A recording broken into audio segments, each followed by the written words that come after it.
বিচার, ন্যায়পরায়ণতা মুমিন ব্যক্তির, ইমানদার ব্যক্তির সবথেকে গুরুত্বপূর্ণ মৌলিক একটি বৈশিষ্ট্য। যার মধ্যে ন্যায়পরায়ণতা নেই সেই মানুষ কখনো পূর্ণাঙ্গ রূপে মুমিন হতে পারবে না।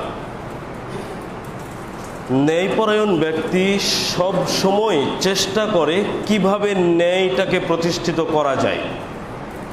আর যে ব্যক্তি সর্বসময় ন্যায়টাকে প্রতিষ্ঠা করার চেষ্টা করেন তিনি মূলত ন্যায়পরায়ণ।